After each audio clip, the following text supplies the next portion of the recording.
I am not the rule, I'm the exception. Bitches copy notes from me like they was in detention. Open up to chapter 10, get ready for your lesson. I come with a warning, rated all parent discretion. Bitch, I make the dream work like I'm fucking David Geffen. You could call me Nails, how I'm on these bitches pressing.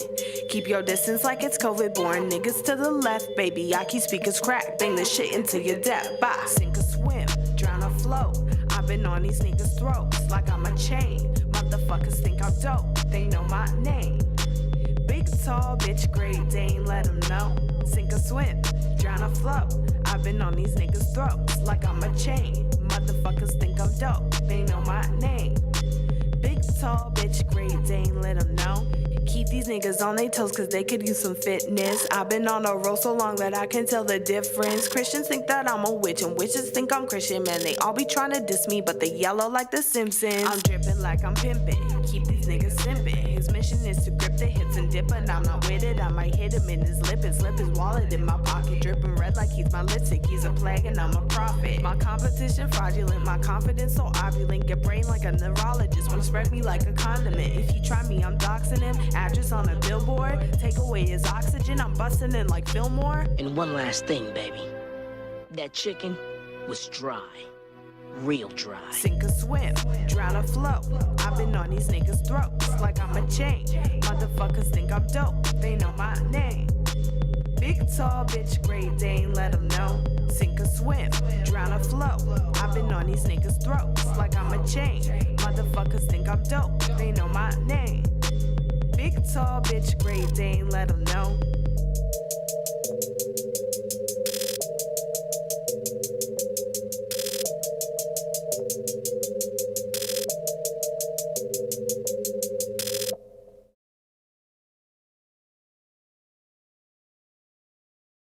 Is everybody in? Is everybody in? The ceremony is about to begin. Wake up!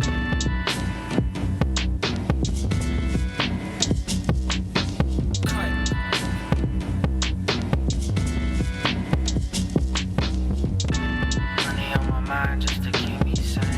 Tryna catapult going over the wall. Hope the rainbow is gold at the end. So I'm told. M's on my mind like Bishop. I delete the idealistic while I watch them play the popular Olympics. I operate in heavy conditions. It ain't over to the facts, lay a single imprint. Nonchalant and love at long distance. T-minus 10-minute atomic clock ticking. If we find the interest, the building going inches in the form of problems with the opposition's not issues sight. Solar night, kerosene, empty can. I bring on old shit just to stretch my attention span. Unless you fam, you is relative, is this a relatives with elephant hands? Understand we crush numbers. Wake up like where did the cuts come from? Stems out of stigma, the stimulant might have whip out of whip out. There's been a slaughter here. Living in the simulation, shit, some fake. Niggas always gonna hate, shots don't penetrate. Top all the killer, they pull up in the triple A, depending how you feel today. Hey, how you get betrayed? Long as they entertain, law by the disobey. God gotta integrate. Box on the Plymouth chain, lit like my tennis break. Pressure with a timid phrase, grudge till immigrate. Race won't disobey the disappear, the shade. Fucking with my living space, living in the stimulated equals to stipulate. Ottoman, oxygen, opavant, aquafina, waterway, drink away. Drums on single page, drunk like single day. My oh, niggas up a slip on an ice roll, caught in the eye of the cyclone. Truth or don't cry, let's go.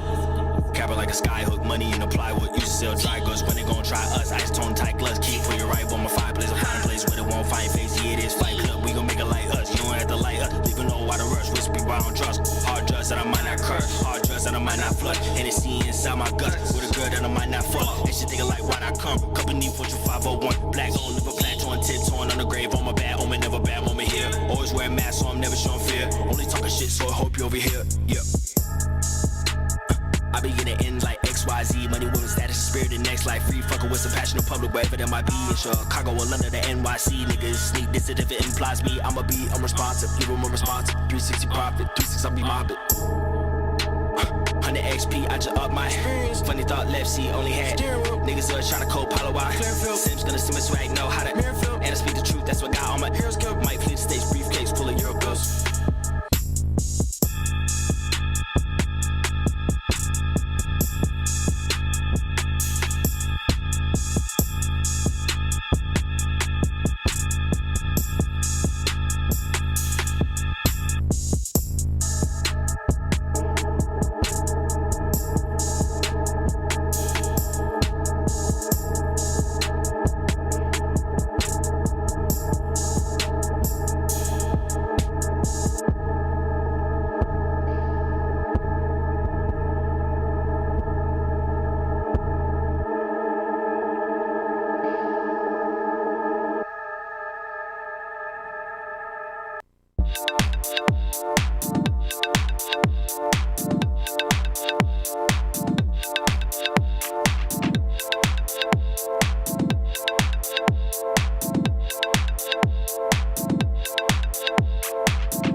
Welcome everyone. Frequencies, live stream. Number 27. Done 27 of these. Hope we find you well tonight. I'm your host, Ted Kennedy. We have another great one tonight. Cryptlord is joining us, Nick Moses, and Earth Control.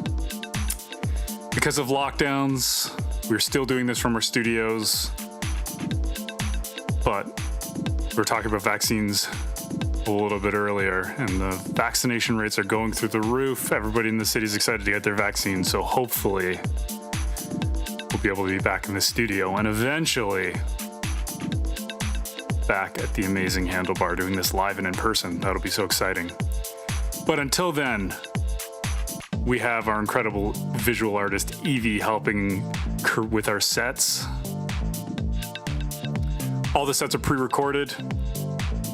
As per usual, I have not seen any of those sets. So to keep with the live spirit, I'm obviously live and I have not seen any of the sets, so I'll be enjoying them along with you. It's gonna be good.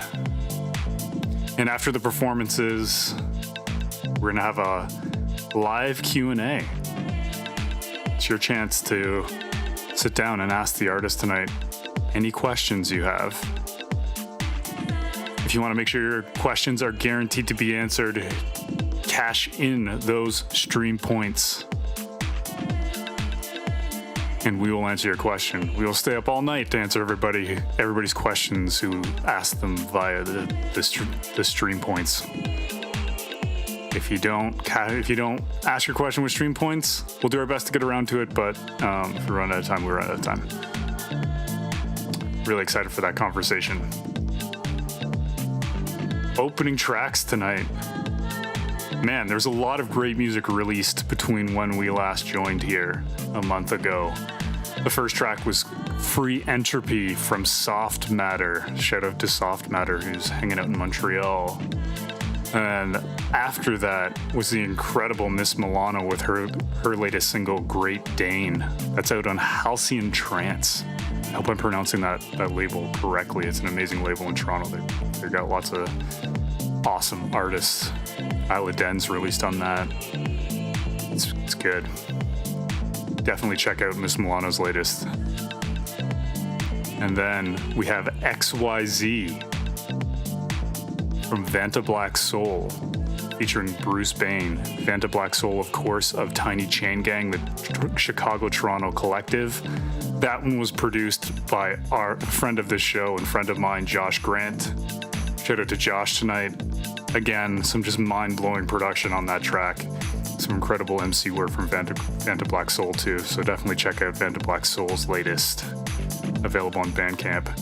If you like the music you hear and you want to find any of it, you can follow me on Bandcamp.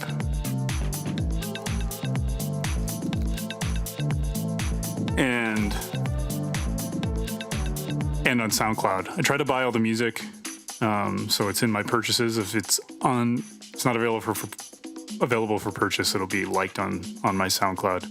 The links to all that are in the Frequencies bio on Instagram. You can drop that link in the chat too. All right, we're gonna get right into it with our first artist tonight. Our first artist, it is their second time playing a Frequencies. First live stream. They joined us the last time live in person. Probably one of the last times we did the live at Handlebars. That was an incredible night. The artist is Cryptlord. I don't have much to say about this artist other than they're absolutely incredible. Big fan, excited to see what they have up their sleeve for this set. Andrew, are we good?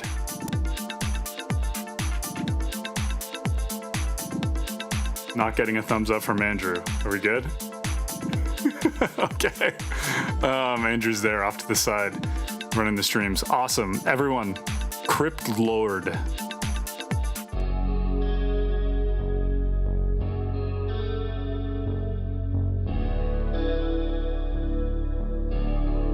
What's up? You're listening to Cryptlord, C-R-Y-P-T Lord. Thanks for tuning in. Thank you.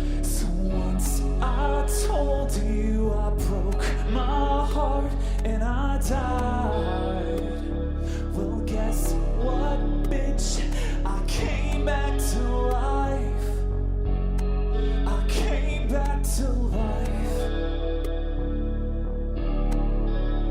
So whatever you decide, no one's ever stopping me, 'cause I'm coming with a vengeance, pouring over me. I take what I see, work my hands until they bleed. Yeah, yeah, I'm coming with a vengeance, pouring over me. I'm reaching out for something, taking what I see, tearing up my way, work my hands until they bleed. So girl, it's best to worst, tell me what you wanna be.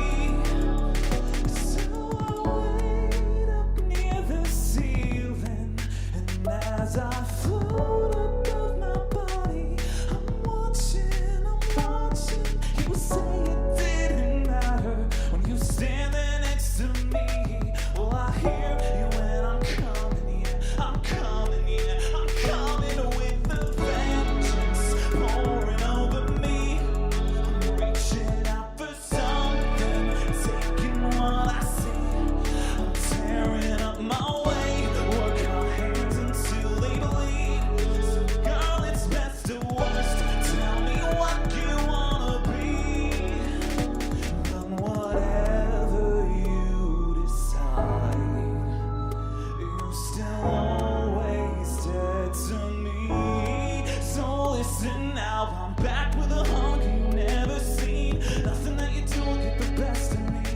Tell it to my face when I haunt your dreams, 'cause I'll never stop, I'll never sleep. Yeah, dead in the eyes, and when I'm in the streets, well, I'm like a golden, you know that's me, yeah. 'Cause I came back to life, I'm coming with a vengeance, pouring over me. I'm tearing up my way, work my hands until they bleed. So girl, it's best to worst, tell me what you wanna be. But whatever you decide, you're still always dead to me. I feel you, but I know that it don't matter what I lie. Now there's no forgiving me. I feel you go live. I came back to life. I feel you, I feel you. I came back to life. I feel you go live. I feel you, I feel you.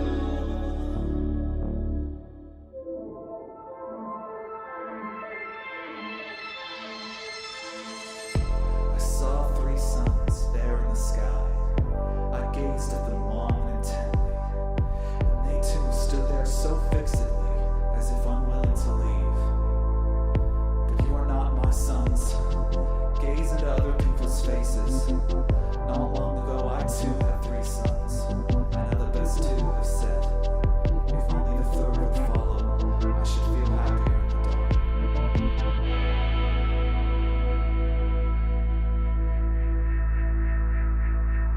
No, I can't forget, this is how it's gonna be. So why are you still so important to me? You say a couple words, I'm obsessing overreach while I lie on the floor, and I try not to breathe when I'm sick of this. No, I wasn't meant for this, never get away from it, I never wanna try. Feel I'm always missing shit, yeah, you know I'm losing it. Yeah, you really hurt me, but I miss you all the time. I've never wanted something more than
New track.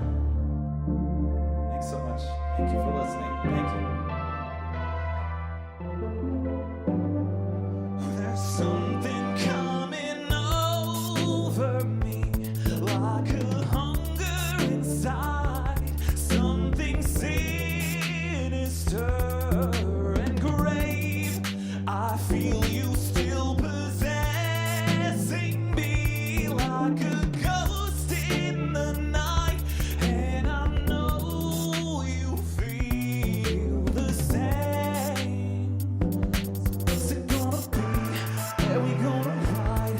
Tearing up the street, tell 'em I'm alive. I don't need to sleep, I don't wanna die without you. Please don't hit the brakes, baby, I can tell you wanna kiss and face before we go to hell. I don't make mistakes, I'm falling for the spell around you.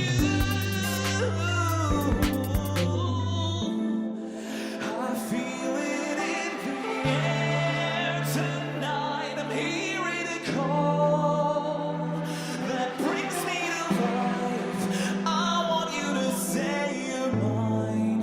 Oh, wickedness I can't deny, burning in me, a terrible vice.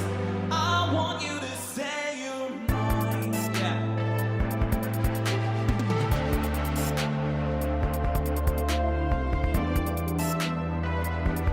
Terrible vice, and I want you to say you're mine. And I feel it in the air tonight, and it brings me to life. What's it gonna be? Where we gonna ride?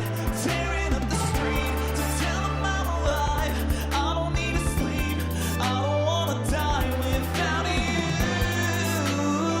Where I ride,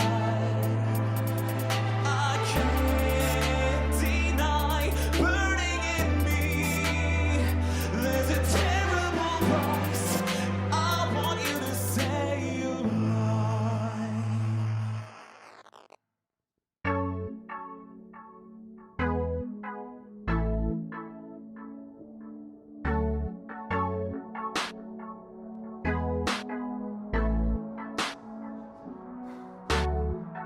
Been running out of money, I've been running out of place, been running out of friends who can tell me I'm okay. Trying to take a breath, but I feel like it's a waste. Kinda wanna taste, but what's stopping me? Will you tell me what I should do? You're all I see when you're sitting there in the room. Do you know it's not easy to be here with you? I hate that I'll say it, but girl, I still have to. I don't wanna leave, but I really have to. I can't look away from the warning signs. Tell me what you mean, you're scaring me to death. Yeah, I don't have the patience to hear you lie. I don't wanna leave, but I really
Don't know how to make it alone.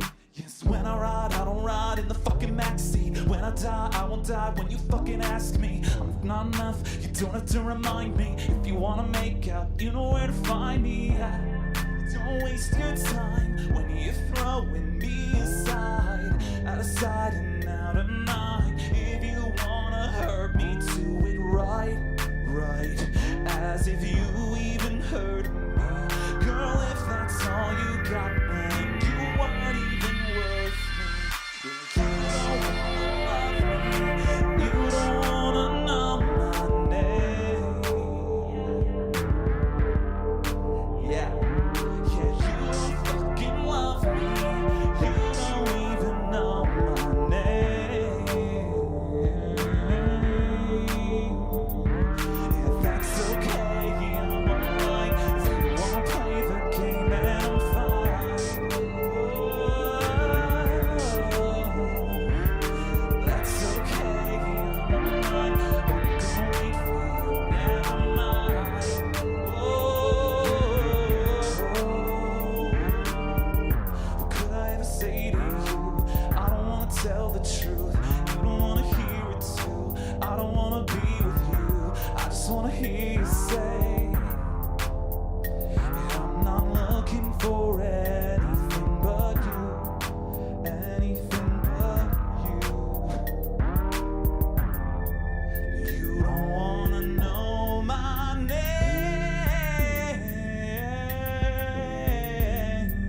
Mr. Cage, these are nice people, but some of them are going to laugh. Is that all right? Of course. I consider laughter preferable to tears. I still can't cry. I think that's my weakness. How long must I sit here to pick up the pieces? When I wake up, will you wish me well? I'd rather be here in my personal hell. So if I should stay, am I digging my grave? Nothing seems harder than walking away. For better or worse, I carry my curse. If all that it meant was for this to work, all that I need is you with me. Don't you know that I'm doing my best, alone in the dark with a pounding in my chest? When it's over, pull me closer. I could leave, but I don't wanna move. But I could go if you think it would help me.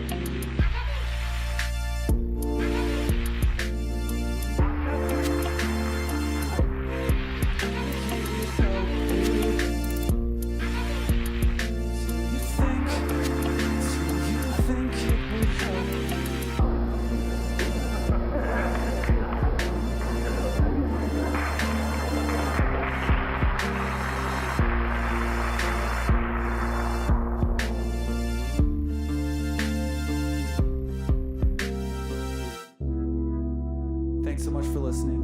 I'm Cryptlord, C-R-Y-P-T Lord. I got 2 more songs for you. We're having fun here. Thanks for listening. Thank you.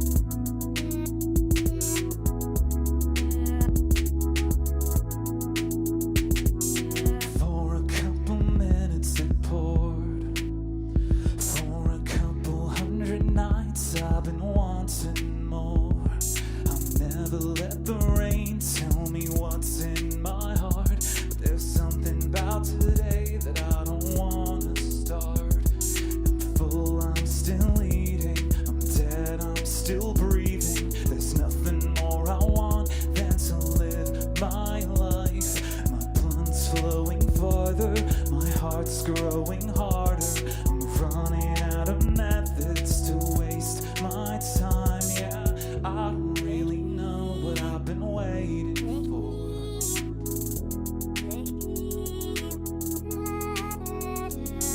I don't really know what I've been waiting for.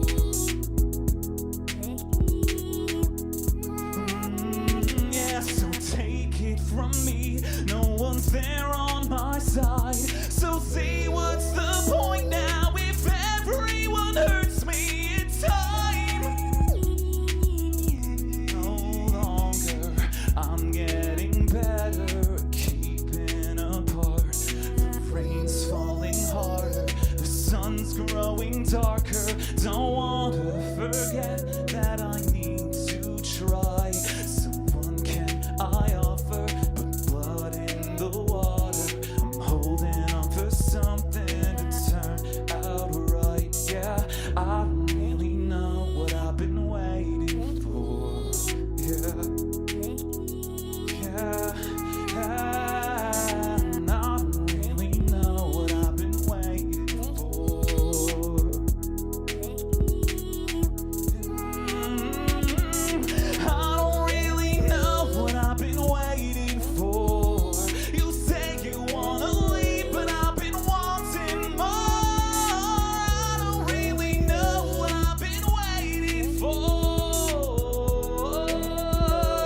to stay, it'd be easy. You know I could never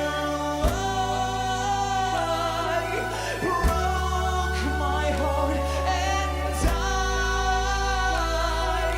I can't see what I don't want to know.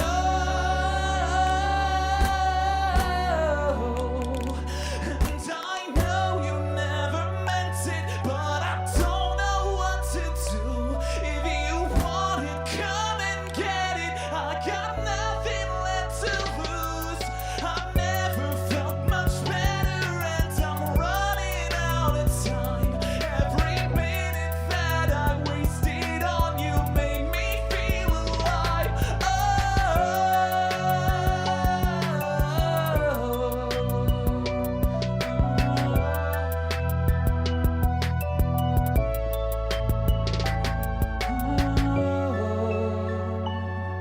And I broke my heart and died.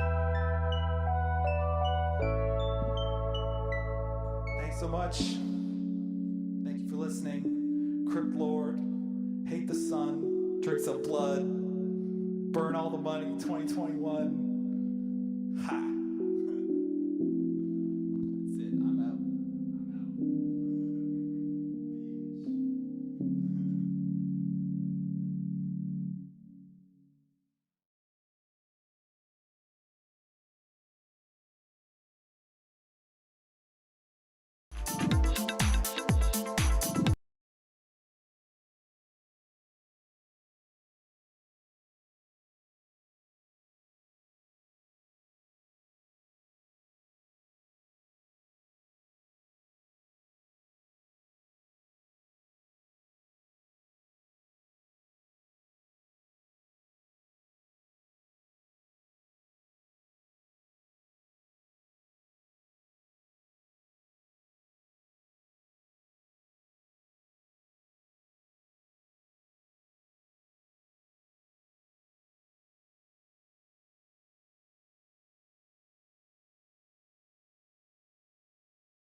Fall in love, innocence, throwing time, idiot, wind up, alien.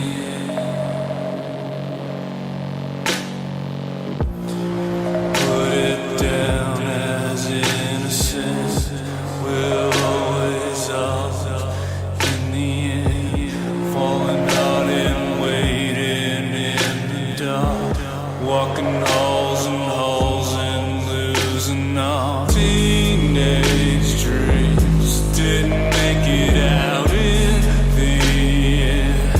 Smiles at what fate has been. Too afraid to love again. Fall in love, innocence, played back in my head. These dreams won't let it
Tonight's episode, The Nick Moses Story.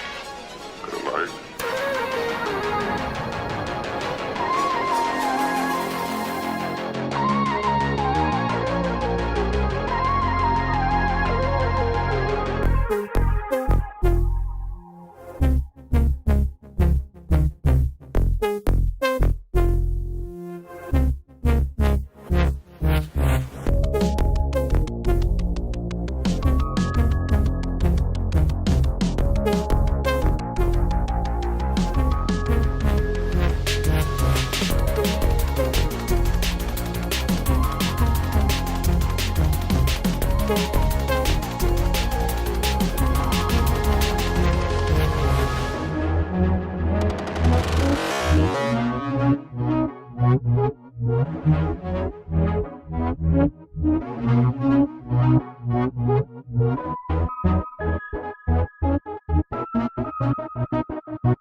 Okay, my lawyer will be hearing about this.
I be waking up on a Friday, full speed, brush my teeth, check my MySpace. Roll a split, baby, I'ma have a high day. Fuck the hate, baby, I'ma do it my way. Wake up and I kiss you and I tell you that I miss you, then we go into your sideways.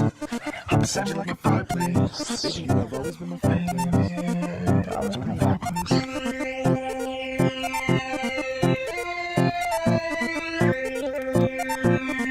Be my fireplace.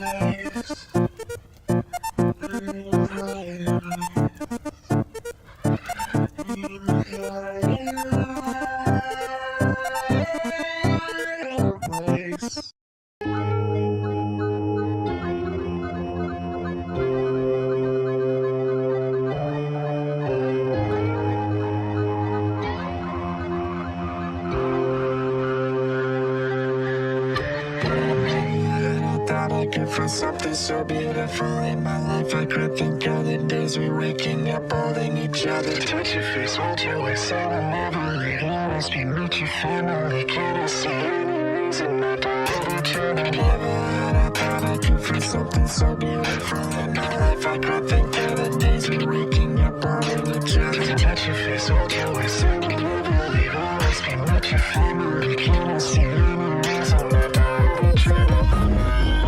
I can find something so beautiful in my life. I could think of the days we waking up holding each other. Touch your face, hold your waist, and you never leave. Always be with your family. Can I see enemies on the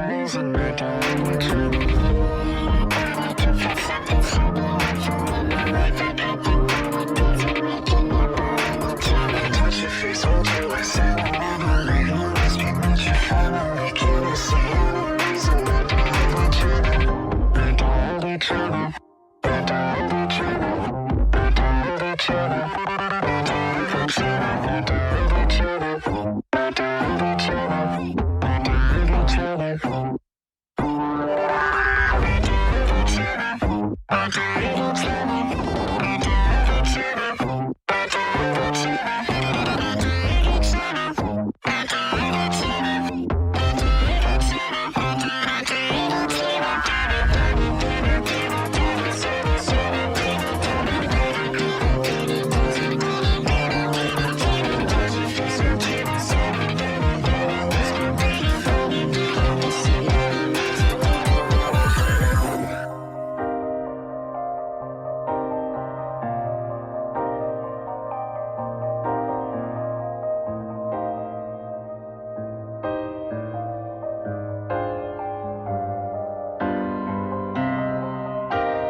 Maybe a cigarette will solve it.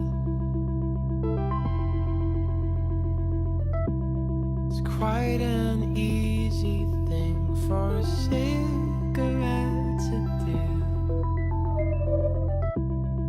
Maybe a cigarette will solve it. I don't know how it looks at me, but darling, yeah.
I'm quite sure how it looks to you.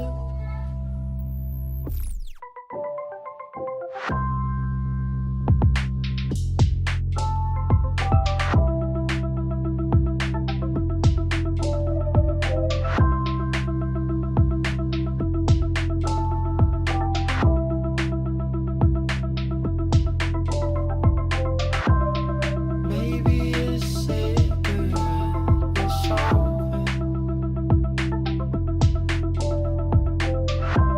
It's quite an easy thing for a cigarette to do. Maybe a cigarette will solve it. I don't know how it looks like me, but darling.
Yeah, it's like a 10th, 11th day.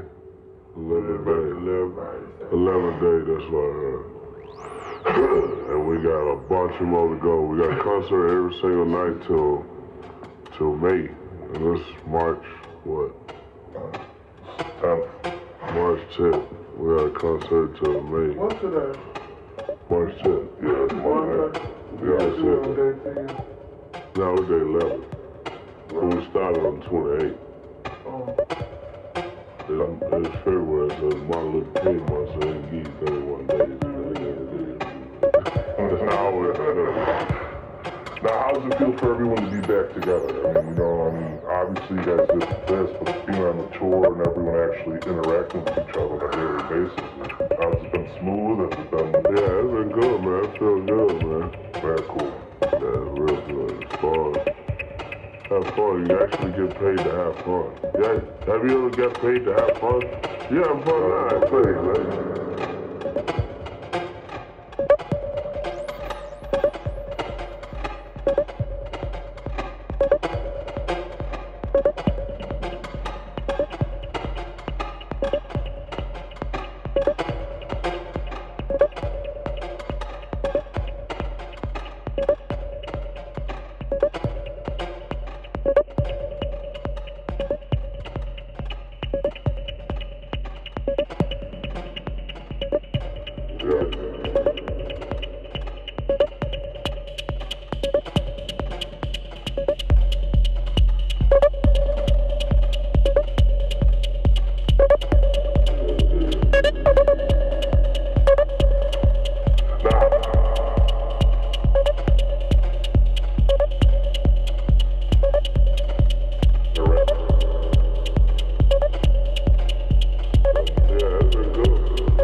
My condition that this portrait also no like it paint legend the legend of Chester no like it paint historical people no like it paint Silveran Olivier no like it paint his character in the film like it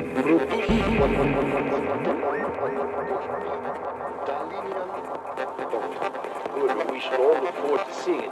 He is, I believe, in the costume of this film, which is the third in which he's appearing. Yes. Do you bring that out, the costume? No, particularly not sufficient, like a very much one, how is necessary only realization. That's 1 month. But it's everything is in my mean, very clean and very violent. Is it going to be a what we would regard perhaps now old-fashioned, where the somewhat eccentric picture is going to have lobsters and things like that in it, or is it just going to be like? In my opinion, is perhaps one the most sensational. There is no possible talk nothing in advance, because everything is possible to happen in my life. And nobody looked this portrait before.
The most sensational. There's no possible talk nothing in advance, because everything is possible to happen in and nobody looked this portrait before it's completely finished. But in your this mind, is my condition for start this portrait. Also no like it paint the legend, historical the legend of Chester, no like it paint historical people, no like it paint Laurence Olivier, like it paint his character in the film, like it produce one integral and complete Dalinian portrait. Good, we shall all look forward to seeing it. He is, I believe, in the costume of this film, which is the third in which he's appearing. Yes.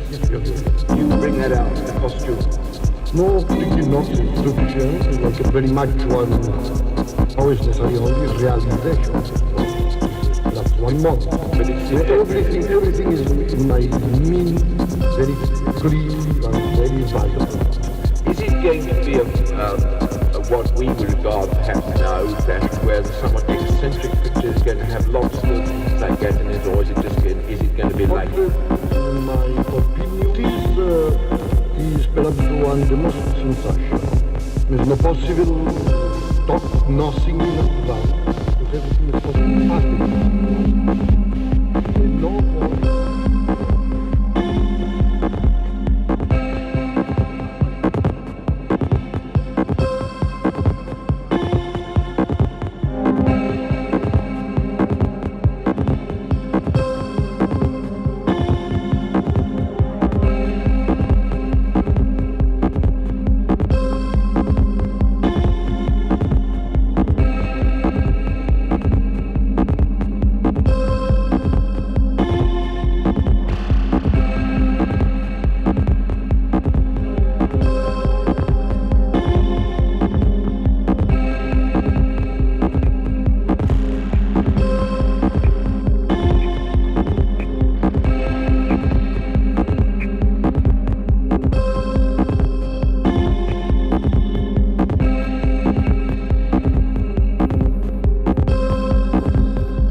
une réalité.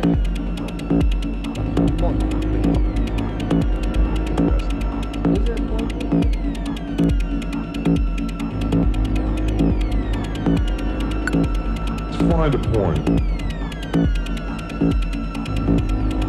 The world is like a ride at an amusement park, and when you choose to go on it, you think it's real, because that's how powerful our minds are. The ride goes up and down and round and round. It has thrills and chills, and it's very brightly colored, and it's really loud, and it's fun for a while. Some people have been on the ride for a long time. This is just a ride. And other people have remembered, and they come back to us and say, hey, don't worry, don't be afraid, ever, because this is just a ride. Kill those people. Shut him up. We have a lot invested in this ride. Shut him up. My furs are worried.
Figured out when I've been asked what gonzo means for so long, and forced into at least a pretense of finding a serious definition.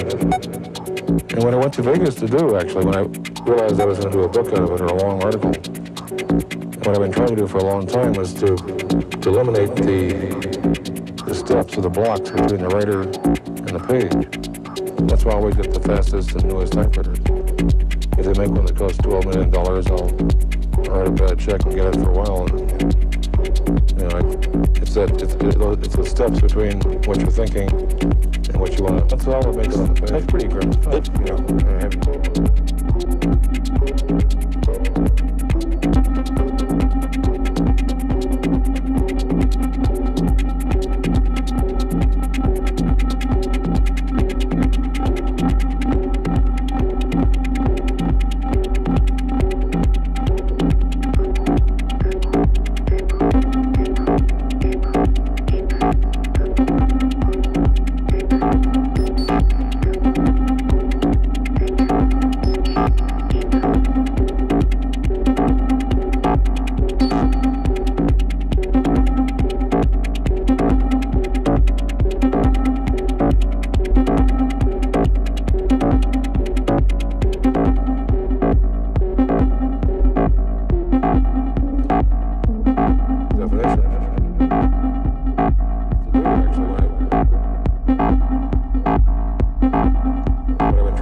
definition.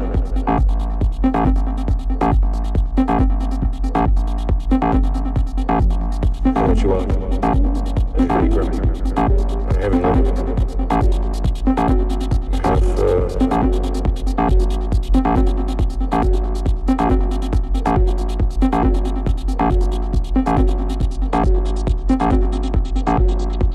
I can really get off on is things like that. When I can let my mind run.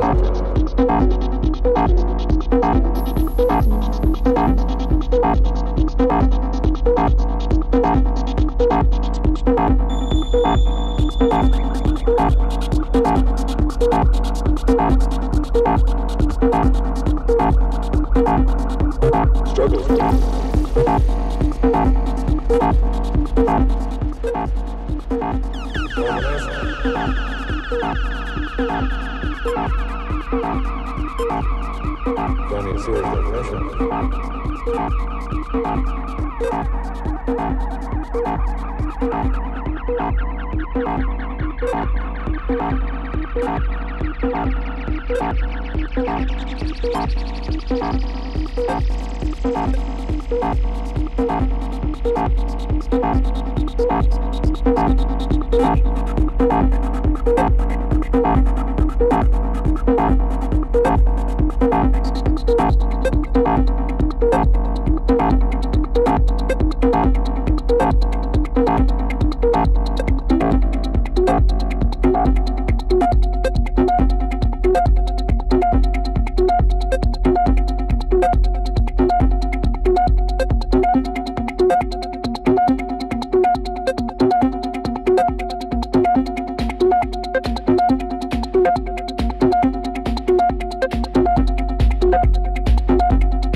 So this was the overtone scale on one fundamental. I can also choose an overtone and move the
layman's terms. What layman's terms? Do you speak English? Using layman's terms. Use a rotating magnetic field to focus on gravity, space-time, forward space-time system until a space-time curvature becomes larger, which is a singularity. Now, singularity, layman's terms. What layman's terms? Do you speak English? Using layman's terms. Use a rotating magnetic field to focus on gravity, space-time, forward space-time system of real intensity until a space-time curvature becomes larger, which is a singularity. Now, singularity, layman's terms. What layman's terms? Do you speak English? Using layman's terms. Use a rotating magnetic field to focus on gravity, space-time, forward space-time system of real.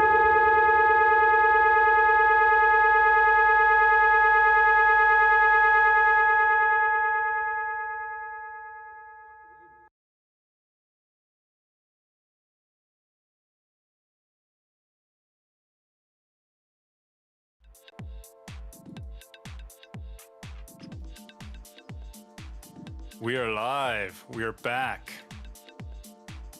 Obviously having some technical issues on our end. Couldn't stream any of my normal lovely commentary, but man, the sets tonight. Whew. Whew. I guess we can start with the latest and work our way backwards. Earth Control, amazing. Earth Control's joining us on the chat. You got Jeff and Matt on the bottom there. Incredible set from both of you. That was so good. Andrew's giving me a weird face, which isn't good. What's going on now?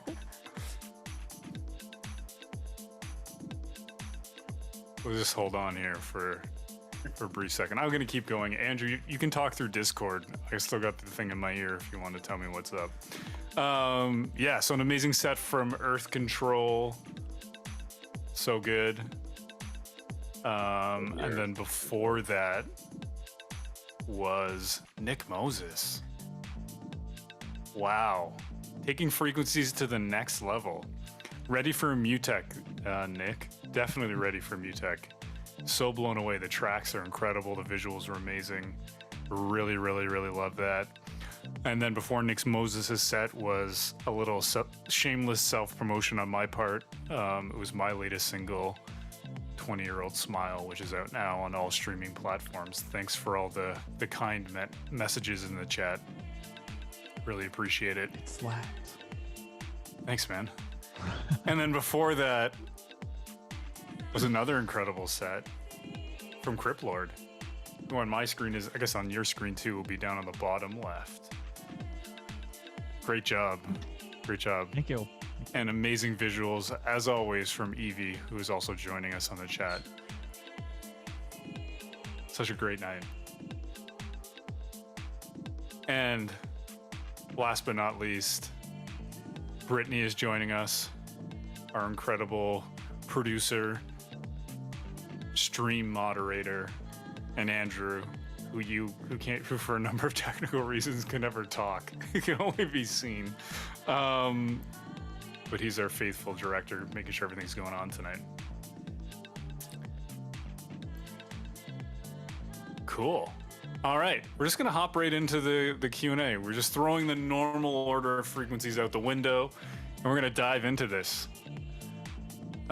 Joining us in the chat, as mentioned, we have Andrew, who is our director, Brittany, our stream moderator, Evie, who does our incredible visuals, and then we have our artist joining us tonight. We have Cryptlord. I want to wave Cryptlord. Hello, there hello. We go. There we go. And Jeff and Matt from who you just saw on Earth Control. Welcome. Hello, frequencies. We love you all. I mean, I speak for myself. Only Jeff can tell you what he thinks of you. But I love you, Ted and Andrew and Cryptlord and Evie and Brittany.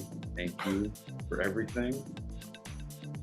I feel like there's a kid show in the 80s where it was like they had like a spyglass. Yeah, exactly. Yeah. And we see Ted, and we see Jeff. Yeah, I guess like we'll start off with some quick introductions. Tell us who you are as artists. We'll start with Cryptlord. Oh dear. Well, like my life story, like what? Well, not your whole life story. Yeah. Your artist.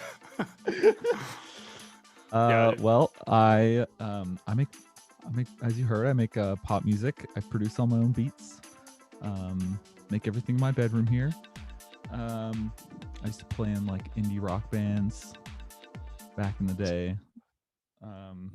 Then I studied classical music at university, and then I was like, screw that, I'm gonna make beats. Now here we are. Nice. How's that going for you? Beats? Yeah, I played one show in February, which was Frequencies, under this name, and then COVID happened like 3 weeks later. So just You play. I saw you play another show. You opened for Max. I opened. No. Definitely. No. I'm trying to remember what you're. It was at. It was. Where was it? It was off. This is really going to be deeply interesting to the audience as we try to figure out where this set was played. It was played at the place just south of Queen Street, over near Trinity Bellwoods. It's like upstairs. It's like an art space that's. A race space. A race space. Yes, that was a different name, different music. Okay. I was like, when I finished university, I mean, I started feeling my way around like beats, not classical music anymore, or orchestral music. I was You have the kick figured out yet. You just exactly. I was like feeling my way around. I haven't discovered my current artist name at that time. Yeah, okay. And then one day it came to me in a fever dream.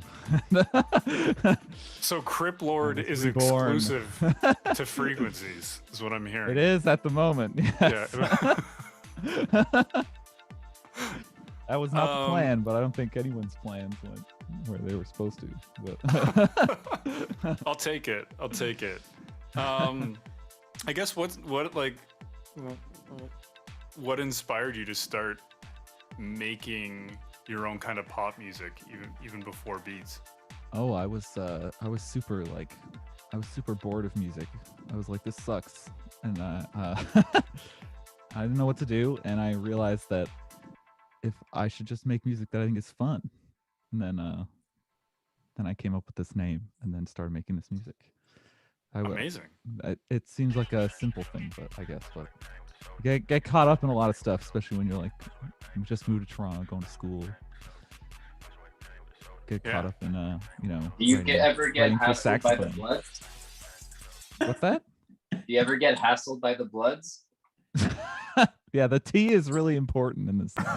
Right. the T is that's why I always I try to pronounce it very clearly. Yeah. Yeah. Crypt. Yeah, it's easy to drop the T. I realized this far too late. You're wearing blue though, like just went for it. Just go up and go for it. Jesus Christ! Oh my God! You're gonna have a lawsuit on your hands from some attorney in LA soon. Because I feel like that's how gang beefs are settled. They're with lawsuits and lawyers. Members are notorious litigious. So. Wow. For the record, I have absolutely nothing to do with this. I thought you were bringing classical music to the Crips. Yeah, you know what? They probably were the originators of classical. So yeah, we're the late bloomers after all. Still working on that bit, guys. Thanks for bearing with me. Yeah, transitioning away from trying to get Kevin killed in a gang battle. Right, Jeff, tell us a little bit about yourself in I guess like a brief musical bio, why you started playing music, when you started playing, how you got into electronic music, and a little bit about Earth Control. Okay. I guess I started getting into electronic stuff after my hip hop phase. I kind of went into more of a trip hop ambient stuff, and then that got me exploring more like different genres and more synthesized stuff. So then I got more into drum and bass, and then jungle, definitely some bass stuff, and then later on came the techno and all that stuff, and then I started making stuff as Zakote. And then I started this project with Matt, which we've kind of met through working at a bar together.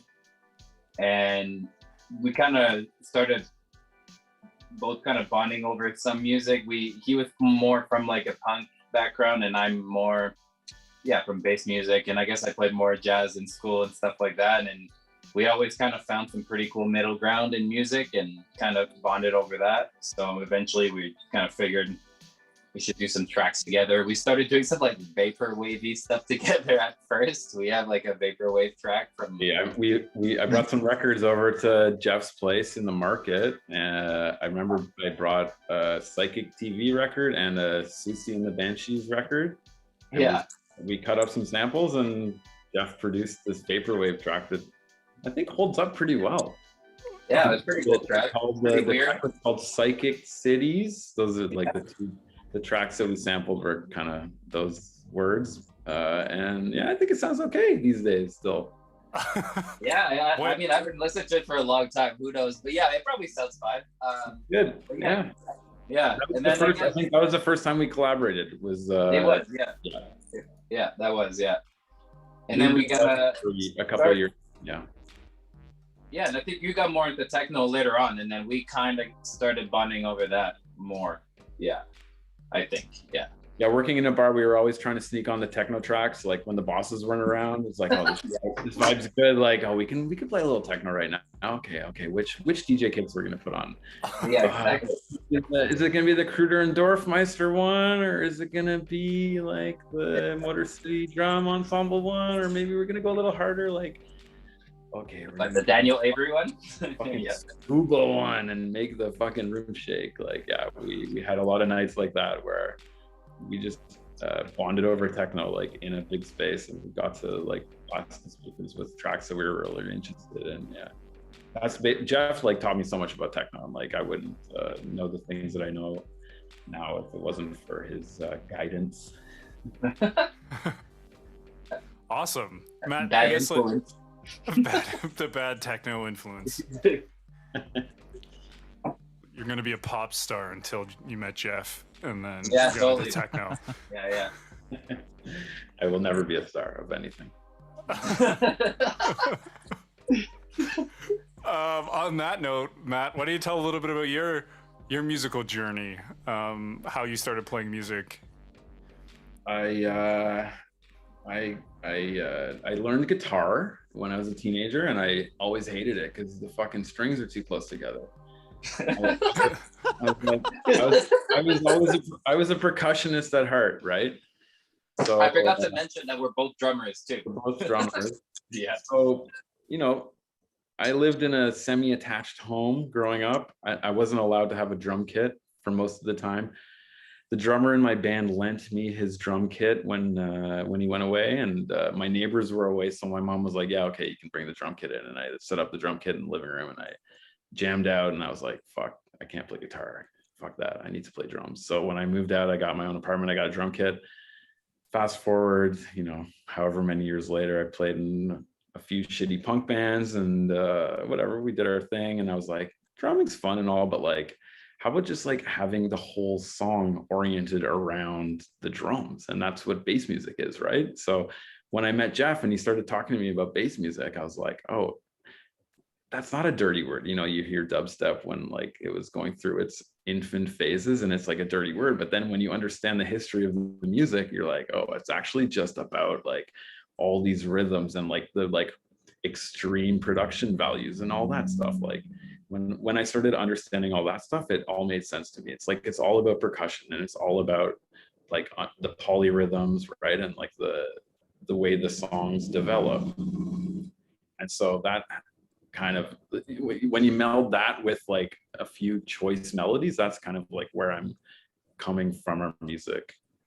coming at our music from. You know, you got the bass orientation mostly, and then a little bit of melody on top. Nice. That's a great description. And I think it's an important thing, definitely for a North American audience, to distinguish North American dubstep from UK dubstep, which is very different. You're talking about a Burial versus a Skrillex.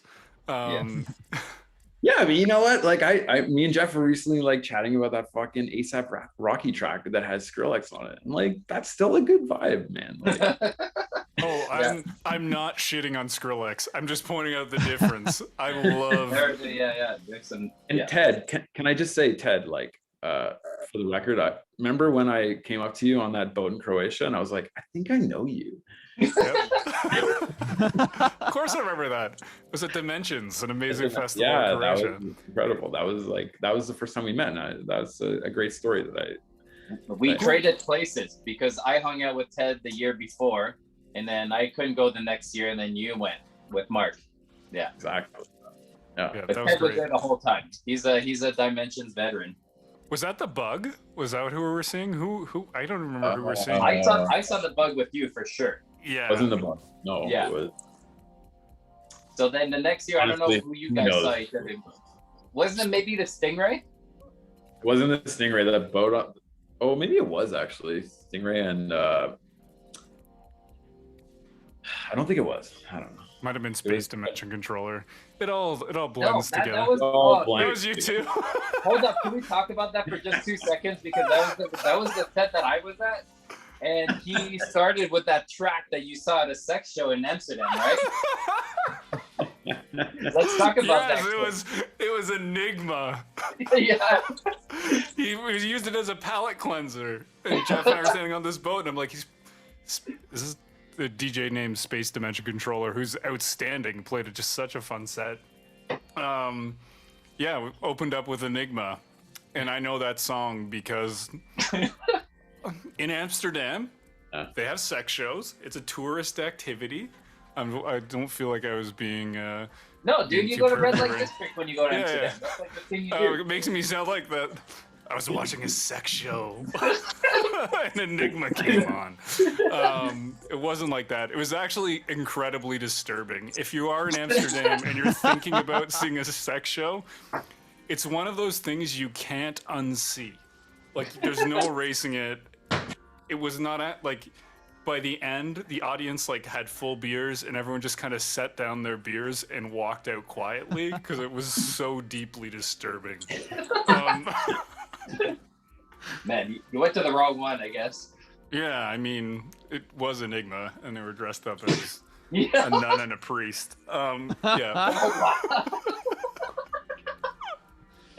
Jesus. Yeah. So you were triggered on that boat. You were very triggered. Yeah, I was taken back to that moment I've tried to forget, and paid a therapist good money to deal with my stress. But yeah. This conversation's gone way off the rails. Off the rails. That's what you always want to take the meeting off the rails, and you're like, how much time is left in this meeting? Okay, let's just joke for another. I guess there's no more meetings. Yeah. And live recorded talk about the time you went to the sex show in Amsterdam, so everybody knows, and your parents who are watching this sorry know. that we got the spot there. Sorry about that. Hey, Ted's parents, I'm so proud of you. Ted's parents. Ted's a good guy. For the record. Ted's a great guy. Yeah. Fantastic guy. All my homies love Ted. You couldn't have raised a better child. Yeah.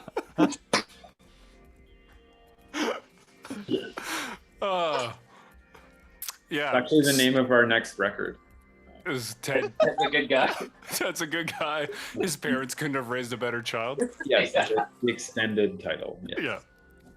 Thank you. I appreciate that. I look forward to that release. But yeah, it's on Frequencies. It's FQ01, fully funded by Frequencies, dropping.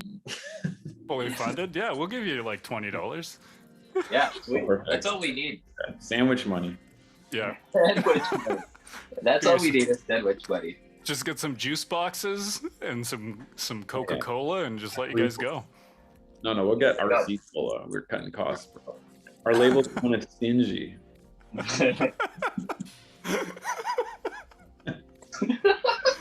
All right. Hey.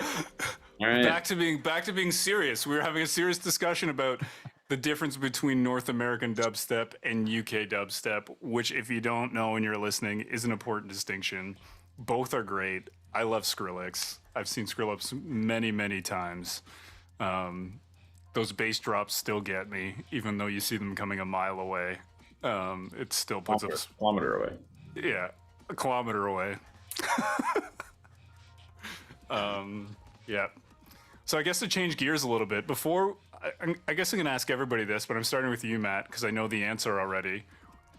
What were the first time you bought music? What was the album? So I went into the record store when I was about. I say record store. It wasn't really a record store because it sold cassettes and CDs in the little suburb I grew up in. I bought Green Jelly and Ace of Base tapes, cassettes. What music store was it? I was trying to remember the name of it. I can't remember the name of it. A couple of the stores I used to go to back then, there was Records on Wheels, there was Disc Exchange. I bought so many tapes from Howard's Pawn Shop. Dude, you'd go into Howard's Pawn Shop, you're like, what cassettes do they have in here for 50 cents? I got the entire Rush cassette discography over the years for like $8 pretty much. It was magical. You know, you're like, oh, what fucking bass solo I'm gonna listen to today? Geddy Lee, what fucking magical bass solo is Geddy Lee gonna subject me to today? Is it gonna be this weird little breakdown in Red Barchetta? Or is it gonna be on like Roll the Bones? Who knows? But you'd walk into Howard's Pawn Shop, you never know what cassettes you're gonna get. Some are bad, some are good. That's it. Where's Yeah, Howard? Green Jelly and Ace of Base. Where's Howard's Pawn Shop? Well, that was in the specific one I was talking about was in the Canada Centrum in the 1990s. Canada being a suburb of Ottawa where the hockey team plays. Howard's Pawn Shop no longer there. I think it's probably defunct overall, but it was a great place. You could buy a chainsaw and you could buy a Rush tape. Does that sum up Canada? Like, is that all you need to know about Canada? Pretty much, yeah. Get a chainsaw and a Rush tape in Canada. It wasn't my first CD I ever bought. It was probably like my fourth. Was that Ace of Base album? And I still have it. Mine is a fucking jam. All That She Wants, man, those are bangers. It's fine. Like, you can't fuck with that shit. Turns out one of them is actually like a neo-Nazi, so you know that part sucks. Yeah. That's disappointing. I didn't know that. Yeah. Yeah, kind of like that's the odds. You roll the dice, you pay the price, right? Yeah, I used to like Meatloaf. Now I can't like Meatloaf anymore. Is he also a neo-Nazi? I don't think he's a neo-Nazi, but he has some suspect views. Dude, I've seen Meatloaf play live in Vancouver. Yeah. Is Meatloaf like friends with Ted Nugent kind of thing? I think he's a Trumpist to start with. Oh, of course he is. Yeah. Definitely. The... Oh yeah, for sure. Do you know Ace of Base got signed because their tape got stuck in the record label? Like, the guy's car's tape player was broken, and the tape got stuck in the car, and they kept listening to it over and over again. Yeah. And I think it was like an independent like success. It was like on an independent label, right. Which eventually those producers spun out into being like the Swedish producers, like who's Taylor Swift's producer? What's his name? Super famous. Like has as many number one. Like Paul McCartney only has more number ones than him. Anyway, Ace of Base, pivotal. That's pivotal to pop music. Ace of Base is definitely like they're a force to be reckoned with. Aside from them being neo-Nazis, which means we I can't mean, talk one about of them. them. He was like the guy that played like guitar. Okay. That's weird. That's weird that would. Yeah, it's weird that would be the guy. It wasn't the main. They're everywhere. Yeah. That's it. Yeah. That's it. So we can't listen to one half of Ace of Base. Yeah. But Also, like all of them. I still celebrate Ace of Base. I don't Those- celebrate neo-Nazism, but Yeah. we're beyond that. Those producers also worked on like Britney Spears and NSYNC and Backstreet Boys and all the 90s pop stuff. Really interesting. Jeff, what was your first one? I'm really interested to know. First musical purchase. It's pretty funny because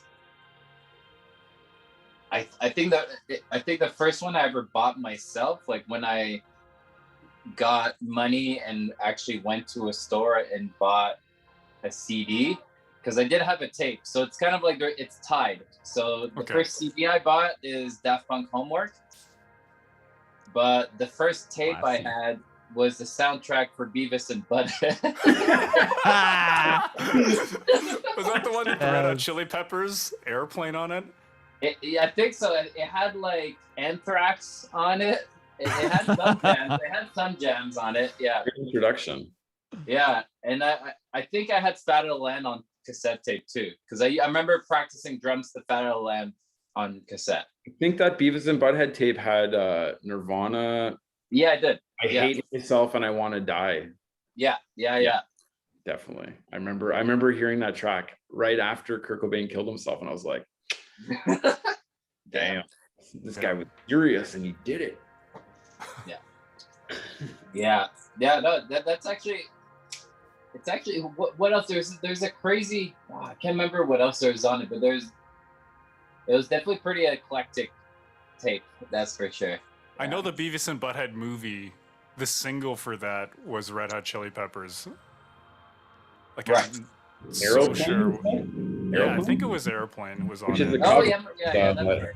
That's a cover of who's the band that wrote that song? I think it's Stevie Wonder, isn't it?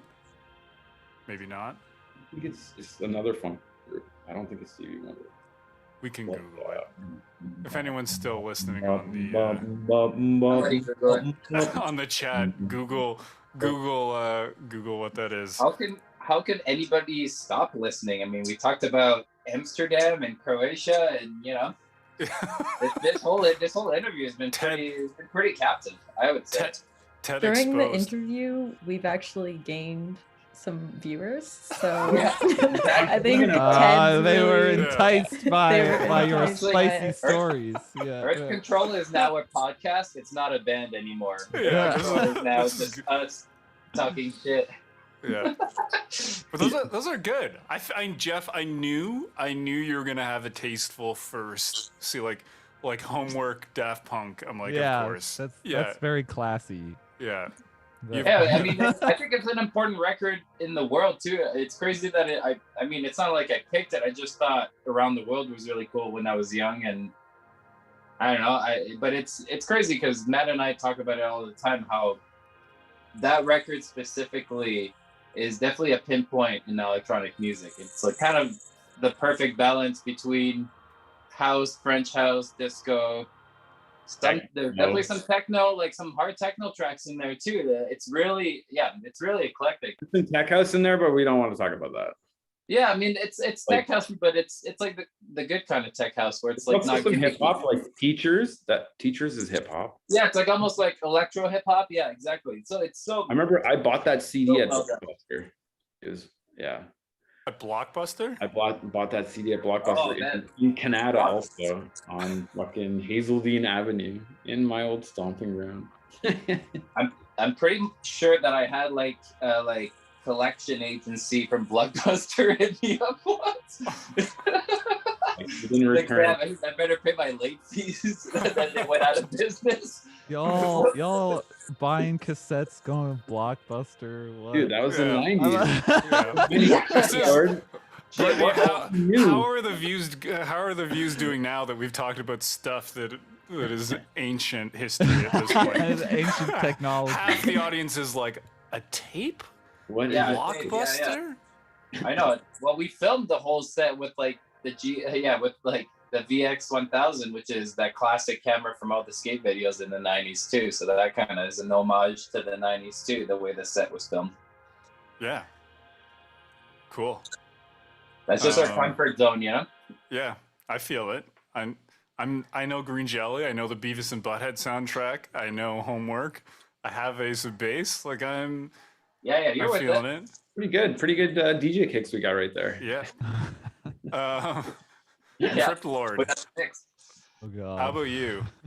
Was music even purchasable, or did you just It stream was. it? In my whole life, I think I've owned maybe 10 CDs or less. But after that, it was the digital era. So I've I was young and broke high school kid. I wasn't buying music when it didn't have to be bought. Right. Shameful now, but Did you have to pirate it at that point, or was oh it yeah. okay? Oh yeah, it was right in that in between stage, like after CDs. Did a lot of burning discs to listen on my Nice. Discman. So I guess what was the first album was burned, downloaded, purchased? So I was super into power metal at my young impressionable age. I was listening to Camelot and Dragon Force. That was yep. It was a time. Silence. you stumped me with power. So my earliest memories of the music I was like listening to often was metal, power metal, really like melodic stuff, like fast melodic stuff, which is like a short bridge into classical music, I think.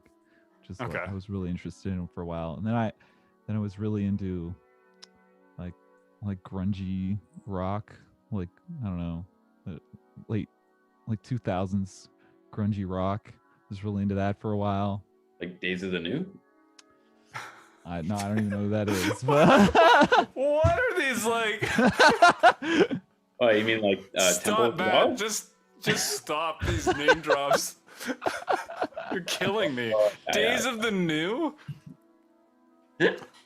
Taking the acoustic alternative rock to strange new places. And you know what's up. You know sometimes you're just with yourself in a car driving nowhere, and he said the new pop song. I didn't know what I'd like written off like hip hop and electronic music until maybe like 4 or 5 years ago. Like I'd never even listened to hip hop in my life.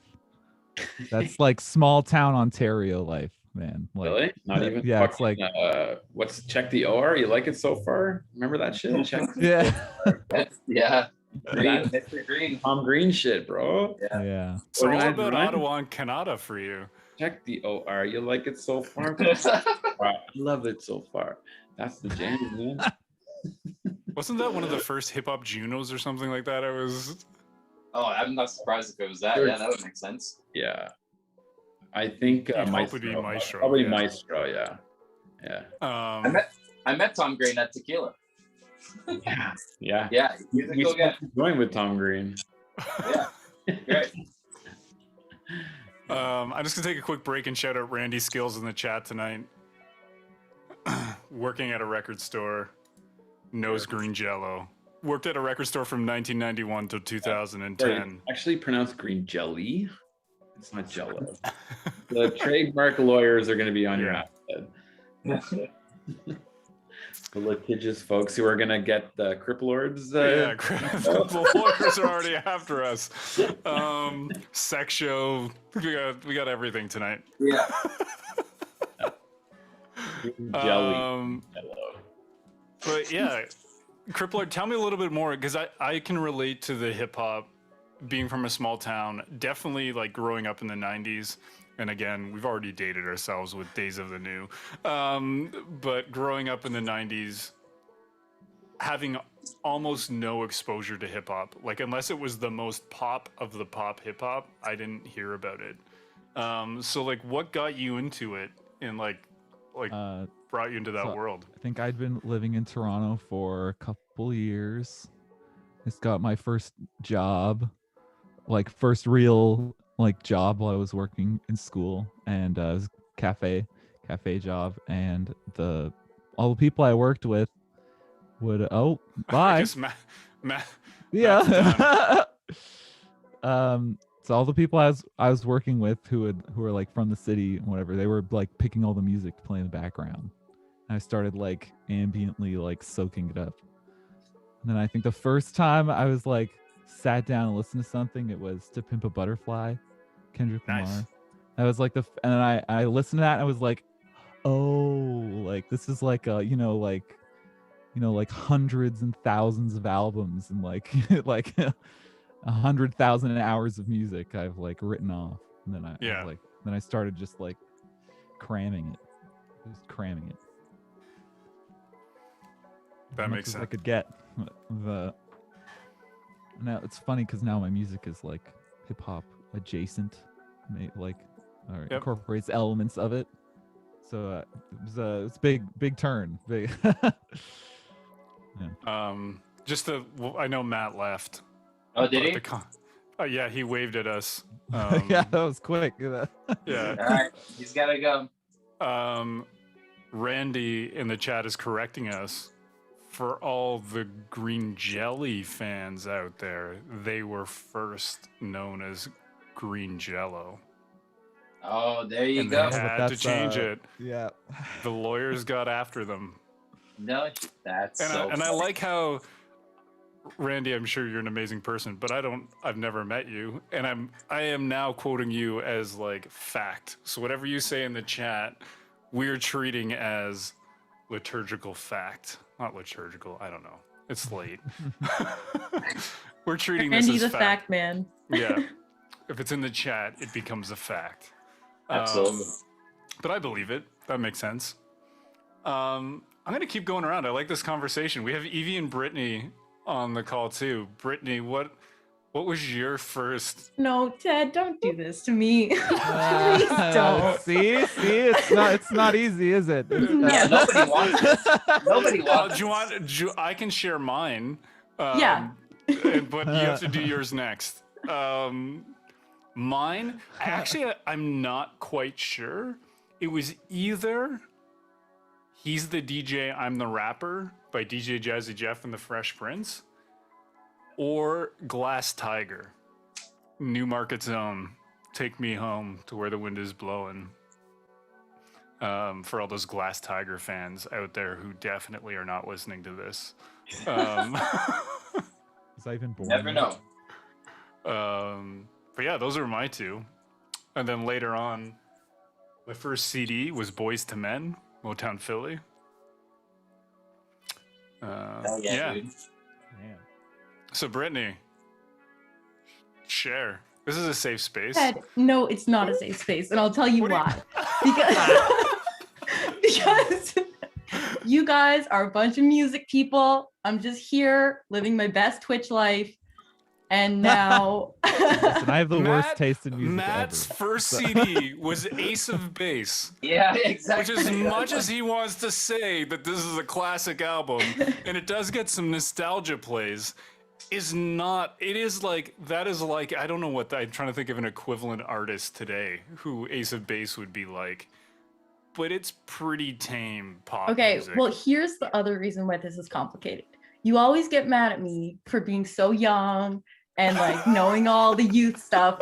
I was living in the world of iTunes. I don't know if I ever actually physically bought a cassette or an album. Tell me about, like, how does that, like, so like for our generation, so buying a CD and going to the store and buying, like, this was like a big moment in your life. Okay, yeah. So, no, like, I is was there an actually equivalent? I was living a good life with my music collection because my aunt was really big into music and she would buy them all on iTunes. So I didn't have to like LimeWire it or anything. I was, good, wholesome. Well, I didn't purchase it. My aunt did. So she would make me these playlists and then like put it on my little iPod. And like, that was how I got my music. I didn't like go to the store and pick it out myself. It was more like curated for me. What So was the I don't first- even have. What was I the don't even have first an song answer. you remember being like, I love this? And like, I remember, so like there's a pop artist from the 80s called Tiffany. And the song was I Would Think You're Alone Now. And I have a very distinct memory of being a kid and driving my parents crazy because I learned how to rewind the tape. And I must have played it like 100 times one afternoon, just back to back to back. That's with the cassette tape? Yes. Yeah. So it wasn't like I wasn't like the kids today who could just like hit back on their computer or repeat. You had to rewind it. Back on it. I was privately messaging Evie as you guys were talking, being like, "What is yours?" And Evie's next. We're getting to Evie. Evie, just just say what you told me in the chat. Unmute yourself. Sorry. I also didn't really have like CDs or anything like that. My dad was big into Motown and had a bunch of records, so that was most of my music introduction was like Sam Cooke, Temptations. And so the first like current song I ever got was I went to a garage sale and I bought a CD player because we didn't have any way to listen to CDs, and it had an Outkast CD in it already. So it was that was my first ever song I listened to. Which Outkast? The Which Outkast though? Yeah, that's a big question. Which Outkast? I just listened. The only song I liked in it was Hey Ya, and so that's all I listened to. Oh yeah, it was okay. It was Next on Nine. That's I got excited for a minute. I was like, "Is there something from the '90s that you got?" That was Yeah, but I mean, like that's a great album too. That's an amazing. That's a great story. Like Motown, Sam Cooke, and then you go to a garage sale and it just happens to have an Outkast CD in it, which is a great CD. That's a great CD. And Brittany, you've deflected long enough. That on repeat. Ted! What? Just tell us You were what it not is. supposed to bring it back. I can't tell you. I don't remember, Ted. There's no moment. You don't remember your first song that you liked. Not really. I'm 35 and I remember, so you better remember. I think it's interesting though. It's like I'm having a lot of trouble too. Yeah. Like I never really bought CDs, or like I did, but it's like very, very vague to me. I think there must be something different about it, just like physically acquiring a CD. Well, that, I like, think 'cause imparts this memory. Yeah, the other But thing it's is like very hard my for aunt me. tells me about, when I went and bought my first record, it was like the Queen record was like her first one. And that's her big bragging rights. Like she loves that was her first record that she bought. And she like had to save up her money and then go to the record store. And like, it was a whole thing in comparison to like, okay, like this curated playlist got put on my iPod and then I just go, You don't remember what songs were on the playlist? Like I remember songs, but like I don't know any specific. I remember there was one from the Grey's Anatomy album, Fire. Like is that what you want to hear? Yes, it is. I want to know what song it is. I'm curious. I mean, I'm sure it was a lot Fire. of pop, like pop. Yeah, a lot of pop music, a lot of like rock music. Because she was really big into that. But it's just you're influenced by other people, right? Yeah. I mean, like I would shout out to my cousins Rod and Ian, because I was an only child. I was pretty much all the music I listened to was from them because I didn't have older siblings. So I'd go to their house and whatever they were listening to, I'd be quickly listening to it after.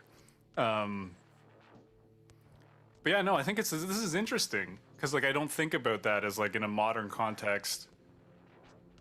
Is there that moment where you first go out and have control to pick your own music, which is like an important part of like forming your identity, obviously. And when in a world where music is free and kind of ubiquitous, does that still happen? And maybe it's more like, this will be a question for you Cryptlord. Do you remember a moment where like the song just resonated with you, where you kind of found it on your own and you're like, oh, this? No, that's really hard. Maybe I could dig up my Zune somewhere and find out what's on it. But the first thing I was listening to on repeat was like some power metal track that I don't remember the name of, that I downloaded illegally on the internet. But it's hard. It's I guess there's some like vague nature to it that does not equate to the cassette buying experience. Yeah. But another thing that's changed. I gotta stop asking that question then.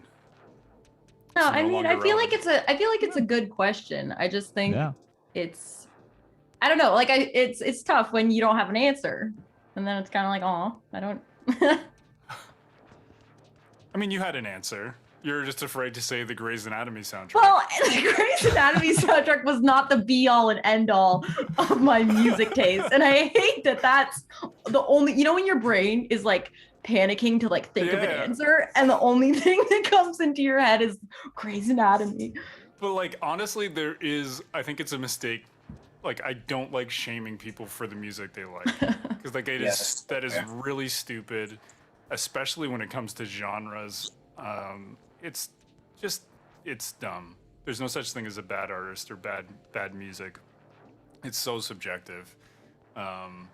So I actually want to know, because I want to know what the track is, and I want to go listen to it. Okay, I'll try to find it, and then hold on, give me a sec. You guys talk. All right. I mean, it's getting pretty late, so we only have time for a few more questions. What can I ask now? I'm running out of stuff. I guess, what's next for both of you musically? Like, what projects do you have coming up? Jeff, we'll start with you.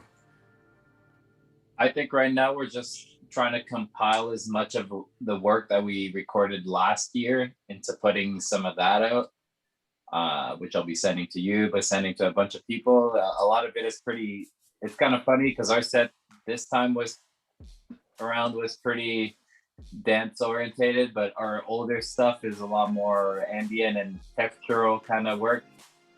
So we'll be putting that out first, and then we'll probably do a big recording session and then put out more dancey, kind of heavier stuff for the dance floor, which kind of doing that. And then I'll probably put out some stuff under my own name too pretty soon. I got some bass music that I've been working on, so I'll probably do an EP pretty soon too. Nice, awesome. Definitely release more music. I really liked your fourth EP. Thank you. It was released, I think, just at the beginning of the pandemic. Yeah, it's a weird timing. Yeah.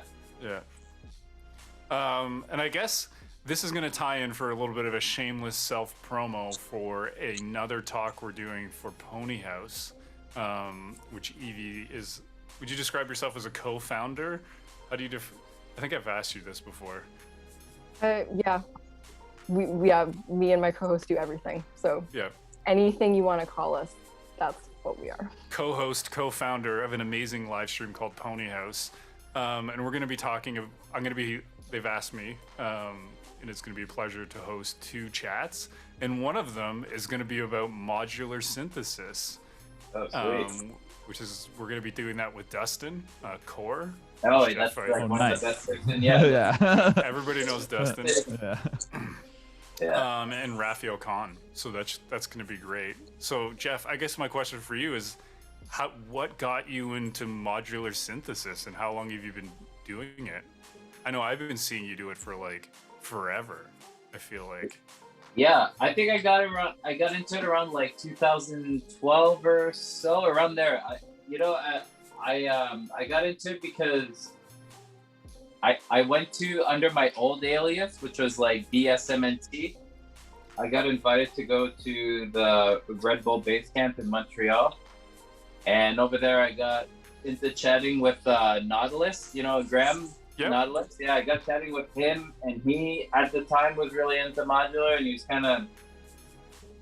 telling me to check out some modules, and I really wanted an SH101 by Roland. It kind of has that big bass sound, and it's good for leads too. And he was telling me, if you want to get into modular, you can get the Atlantis by IntelliGel, and that's essentially an SH101, but for a little bit cheaper. And you can, mix and match a bunch of other modules on top of that and just get into that whole world. So I started looking into it, and then I saved up a bunch of money and I got the Atlantis. I still have it today, still own it. That's like my first module that I still own. All the other ones, they like come and go. Like some of these are old, some of these are new. And right now I'm just playing, like the Earth Control stuff is all in like a really small case. I've been trying to focus on less modules, but getting the most that I can out of them. And like the whole Earth Control set was all the drums were analog. It's just like a noise source, and the filter is the bass drum.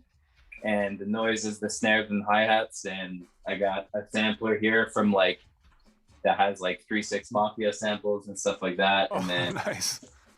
And yeah, some rhythm generators and then some reverb and stuff. So that's, and then yeah, one voice, like one kind of like acid sounding voice. And that's all that into like this little box, which is crazy. It's like so portable. Awesome. And I guess so for people who don't know what modular synthesis is, it's basically like a regular synthesizer, which we won't. It has a sound source and then some filters to adjust the sound. And I guess the benefits of a modular synth is you're able to control all the components. So you can control your sound sources and your oscillators and your filters, and you can kind of make a sound that's unique to you. Yeah, the benefit would be kind of, you could kind of rig up your own sound. You can be I like the oscillators, a Juno, but I want a Korg filter instead, and you can kind of mishmash what you like, so you can kind of tone in your own sound, and then you do have the control over a lot of the elements too, which can, it's a benefit, but it can also be a hassle as well, because sometimes too many options is not good for your creative mind. So it can kind of, I think most modular artists go through this, where they kind of go through a phase where they just get a bit, it's not even overwhelmed. Well, yeah, it's like overwhelmed by choice. And that's why I like the little system. It kind of forces me to just get as much as I can with something small. And I think it's easy, like if you save enough money and keep buying modules, it's easy to build this gigantic system and just be so overwhelmed and be lost. And I don't know. To me, I kind of lost an inspiration when I had big systems. Yeah, I think that makes sense. And we've talked to other artists on the stream too, where I think it's very common for artists to restrict themselves purposefully. Because and that goes whatever instruments too, like a guitar player with guitar pedals, like all that stuff. Even me, for drummer, I play with the bass drum, a snare, and the floor tom, a hi-hat, sometimes a ride, but that's all I play with. I got 3 pedals, not 30. I got 3. No, that's good. Yeah. Yeah, I'm the opposite. I like multi-effects because I like making weird sounds with my guitar. Dude, me too. Obviously, yeah, me too. It's just like you want to have that stuff in the studio maybe, but like if sometimes live, it's like when you have all those pedals, you get lost, man. So. Yep, no, I agree. And like Ableton is like just a playground for getting lost with plugins and like absolutely VSTs and synths and all like. I don't even have Ableton. I don't even fuck with Ableton. It's I'm like the one hardware dude. man. The one dude. Actually, no, that's not true. Me and Andre, we're holding the Logic tip. Andre he's a Logic guy too. Yeah. Yeah. Actually, Ben, did you ever book Ben? You know Ben Sharif? No. Yeah, you should have him on your show. He does like electro type stuff and he sings and shit. I'll get you in touch with him, but he's also yeah. You should book him. He's a good dude. Definitely will. But yeah, it's interesting. So like if people want to know more about modular synth, we have 2 more experts. Jeff is definitely in the realm of modular expert. And I think like something that I've always known you to do really well, Jeff, is like improv. You mentioned that the Earth Control set was like improvisational. I've seen you play enough, probably since like 2011 was when I first saw you at a Subtle Blend way back in the day. But like your sets are improvisational, and you're able to use modular synthesis to kind of express yourself in the moment. I don't even know if this is really a question, but like what leads you to that, and maybe another question, like how much practice did it take for you to get to that ability to be like, yeah, I'm comfortable just going on stage with a handful of ideas. I'm gonna feel how I feel. That's actually a good question. That's a really good one. I would say a lot of it would be coming from curiosity. It's that kind of sound exploration you kind of dive into when you get a module and you mix and match them. And there's something that's kind of, when you're into that explorative world, it is based in improvisation, because you're kind of letting something else influence you on top of your own ideas. So that's kind of what you're doing. Let's say you're in a jazz band and you're playing a standard, you kind of have this base of influence, but then you're also adding in your own ideas. So then I kind of always enjoyed how this is a basis, and I understand how these things kind of work, but then I can manifest whatever I kind of want, and then I let it guide me sometimes, and then sometimes I really want to be able to control what it does. I like how you can pinpoint that balance sometimes, so that's nice. But yeah, it's tough. I think what I liked is having full control over sound on top of some live rigs. I would just have some drum machines going, and you have a very wide spectrum of sound. And I think for playing live, it's great. You mentioned jazz. Do you think your jazz background had any influence on your comfort level of improvisation? Yeah, that word's annoying to say for some reason. Especially because it's I struggled almost midnight. I struggled on that one too. Yeah, I think a little bit, or at least on stage. Like I think that's one thing that playing in even playing other styles of music, but just being comfortable on stage and not trying to struggle too hard to find your idea right away, and kind of letting things develop naturally. I think if you struggle to improvise, you're most likely going to rush the process because you're getting stressed out on stage and you're struggling to find your idea. And I think the years of practice and playing in bands and all that stuff, it kind of helped me relax on stage, so that I'm not, I still get stressed out, but I'm not as stressed, and I can still use my ears. I think, yeah, when you get stressed out, sometimes you're not listening anymore. You're all in your head, so you still want to use your ears. Yeah, no, I think that's important, and it's something that is I guess my hobby, artist life. It's hard to get in that headspace where you're comfortable enough on stage. Like, I don't improvise anything ever. Well, maybe solos, like guitar solos, but outside of that, it's very much singing to tracks, and that's the nature of the music I create. But being comfortable enough on stage to create in front of an audience is just an incredible thing. And to create something that maybe's never been heard again and never will be heard again. Yeah, that's the thrill. It's so good. And it's coming out. Like, we're obviously friends, and I'm a fan of your music. That's probably coming through right now, but like, having seen you perform multiple times and knowing that the set's never the same, it's really exciting as an audience member. That's good. I mean, they can go both ways. Sometimes people come to expect a certain sound, and if I get booked and somebody heard my set and it was like techno like a month ago, and then now I'm just playing this like really swampy shit, they might be like, oh fuck, what's going on with this dude?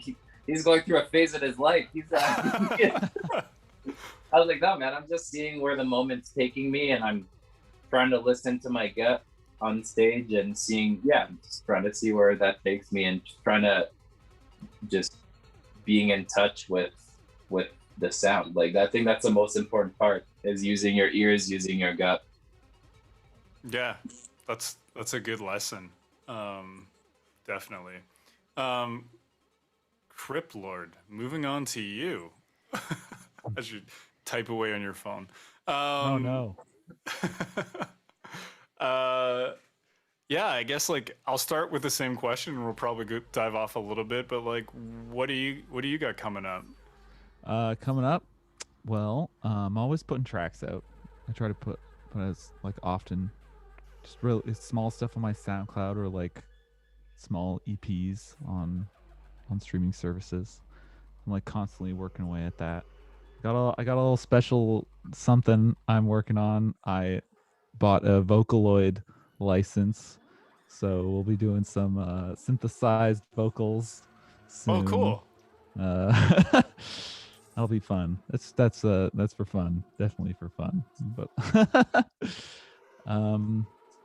yeah, always putting stuff out. So. Nice. How do you you do put out an insane amount of music at a very high quality. How do you maybe it's a similar kind of thing to Jeff's. It's not on stage, but how do you stay creative and like in a headspace to write so much? Well, I think limitation is definitely important. So if I'm working on a project like an EP, I'll pick a set of drum samples or a drum machine, and maybe I'll use a guitar in all of the songs. And so it keeps me working and ways to iterate on these sorts of things, and always changing, always adding something new. Adding every time I want to add something different that I've never done before. Mm-hmm. As long as I'm always doing something I've never done before or feel like that when I'm writing it, it comes easily. Nice. So, yeah. I mean, I think that's easier said than done. It absolutely is, and I don't want to make it sound like all I've been doing during quarantine is writing music. I think, which is definitely not the case. So.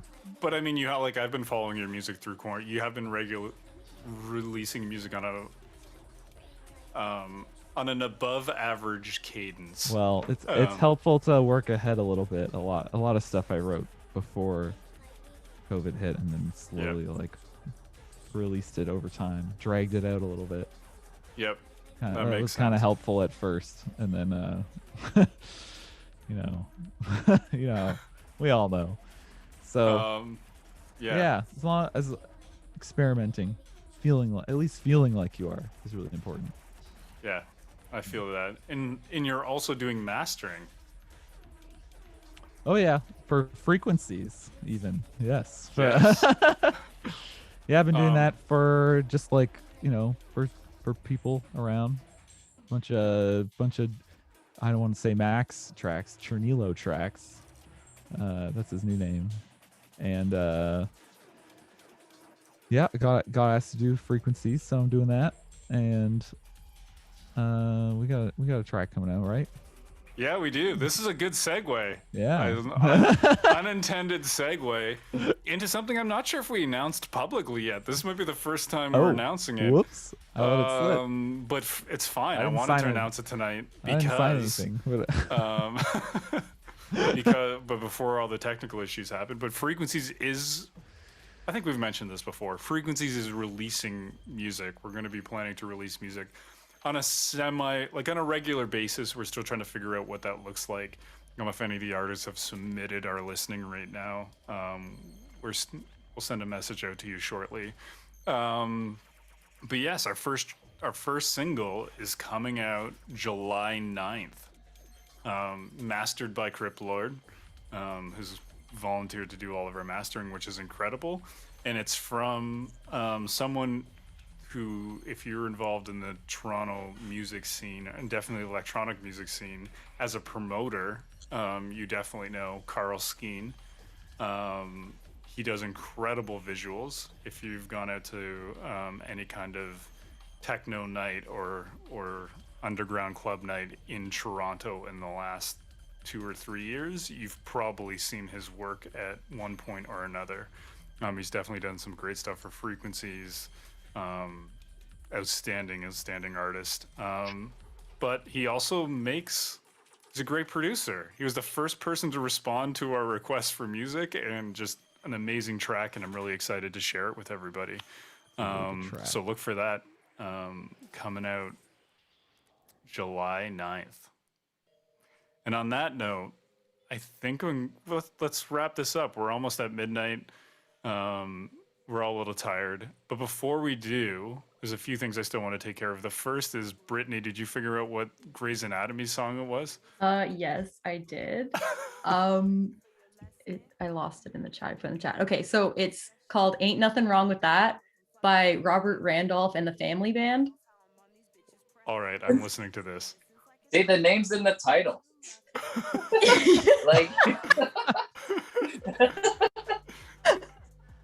You don't even have to be be a shame. It's even in the title.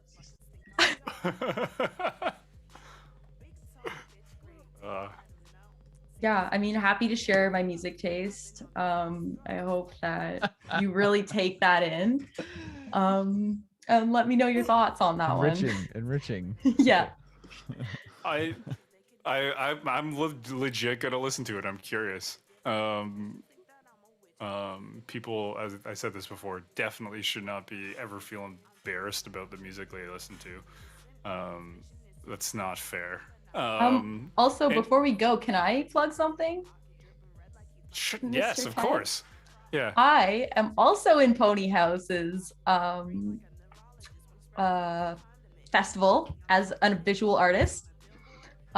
So get excited. I'm working with Axel Sunderland, who was on played Frequencies. Yeah. They played Frequencies 2 months ago. Doesn't Maybe 3 months ago, something Yep. like that. So anyways, I'm paired up with them, and yeah, so it should be fun. It's July 3rd and 4th. So follow Pony House if you want to check it out. Definitely. Axel Sunderline, if you want to see all of our sets are archived on YouTube, so you can head over to YouTube. If you go to our Frequencies Instagram bio, there's a link in there with all the links to the different frequency stuff. Axel released on a label called Young Dumb Records, which is going to be to continue to promote the Pony House Festival. What's it called? It's called Neighborhood, right? Right, Evie? Like neighborhood, like it's a horse. Everything they do is on brand, and I'm It's so living good. for it. Have you seen their Patreon with the like you can be a fool or a nightmare or Yep. It's very funny. Andrew, who loves puns, is dying. You can see, nobody can see him because we're all zoomed in close on the feed. But yes, so Pony House Neighborhood, July. It's 3rd and 4th. Yep, correct. Got the right dates. And the second talk I'm doing is also really exciting. It's going to be with some label heads from Young Dumb Records, Biblioteca Records, and Josh Carodi from Nodding Heads, who one of his tracks just played in the background. And I guess we can include Frequencies in this too now, but just talking about what it's like to run a label, if you're an artist who's looking to get signed to a label, how people select artists, what's it like being an artist on an independent label. I'm sure we'll get into it because I love discussing it. Like Young Dumb Records is headquartered in St. John's, Newfoundland, which is just mind-blowing. And there's a nice little electronic community in St. John's with just some incredible artists, Axel being one of them. And I think there's some more on the list. I don't have the list in front of me. So anyway, long story short, the next stream that you should be watching is the Pony House Neighborhood Festival. It's going to be outstanding. And with that, begin to wrap things up.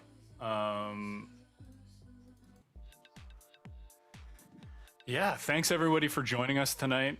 I apologize for the technical difficulties throughout the stream. I meant to play lots and lots of great music. There was so much great music released between the last Frequencies and this Frequencies. In the background is pretty low, you probably couldn't hear it, but we listened to all of Ando Ladge's new album, which is outstanding. Shout out to Ando Ladge, who moved to Korea, and by the sound of his music that he's releasing, is really enjoying his time there because it's just outstandingly good music. Pursuit Grooves has an amazing new album out. We Turn to Red, Vanta Black Soul, Thetamancer has a track out. The Soft Matter track we played at the beginning of the show is also incredible. So there's so much great music. If you want to hear that, again, go to the Frequencies Instagram bio. There's a link there to my SoundCloud and my Bandcamp fan page. All of it should be there. Yes, so thank you everybody who watched. Thank you to the artist, Cryptlord. Thank you so much for playing tonight and joining Thanks for this having me. conversation. Thanks so It was much. great fun. Nick Moses, who's out there in the world somewhere. Incredible set, Nick. We'll have to talk to you about a Frequencies release too. Everyone's enjoying the track you submitted, and we're just trying to pick a date. So look for Nick Moses, fingers crossed, out on Frequency shortly. And of course, Jeff and Matt of Earth Control. Always amazing to speak to both of you and hearing your Earth Control set. And we obviously look forward to both. I guess like Jeff, you create a lot of music on your own. So looking forward to your different projects and whatever Matt's involved in as well. Really looking forward to that. Thank you to the Frequencies crew, our director Andrew, who still somehow manages to hide from the main Zoom. He's gonna pop in. Maybe he'll pop in. Can he do it? I'm not. If he pops in, you'll see him. There he is. For technical reasons, he can't actually join this conversation because it creates a massive feedback loop. But thank you, Andrew, as always, for your amazing directing. Brittany, thank you so much for being the stream moderator, producer, helping out just with Frequencies all around. Definitely couldn't do without you. Evie, crushing it on visuals every week, makes it look easy. Yeah, can I say, you said, Ted, you were watching them for the first time during the stream. I was also watching my set for the first time during the stream, and I was blown away by the visuals. They were so cool. Yes. What was the word, Evie, that you said was requested? My instructions were vaporwave vampire. Nailed it. Nailed it. Nailed it. That's some good direction right there. Absolutely nailed it. Thanks to Chris, who I think is still hanging out with us, making sure the Instagram feed is live. Yeah, just thanks to everybody. It was a wonderful night tonight, despite the technical difficulties. And as we do with all Frequencies, like, Andrew, I didn't send you this track. We screwed up. How are we gonna do this? I'm just gonna play it through this because the music's coming through. There won't be any visual. We'll just turn it up and we'll watch us all listen to a track to play us out. And the track is from Kat Duma. It's called Daydream. It's out on Halcyon Trance, a great Toronto label. Been a fan for Kat's music for a while. Incredible producer, singer. Yeah. Without further ado, we'll play that, and I guess, yeah, you guys can hang on the. Oh my God! And the kitten finally makes an appearance. Oh. Aww. Oh, two cats. Two cats. Are they related? No.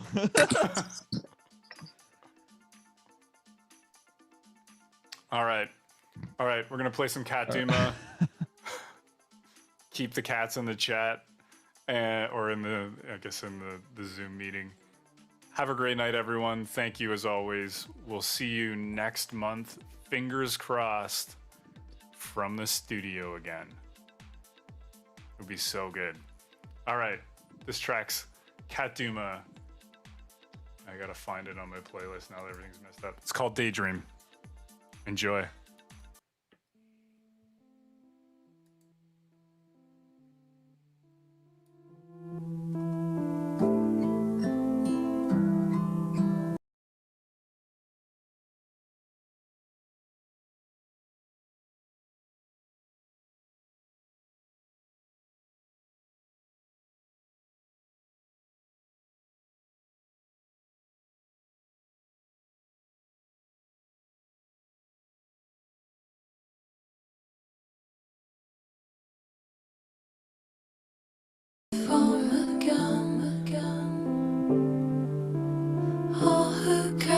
Alright, I'm gonna just rewind this because I messed it up. It's worth a whole play. I'll mute myself the correct way this time. Again, Cat Duma, Daydream.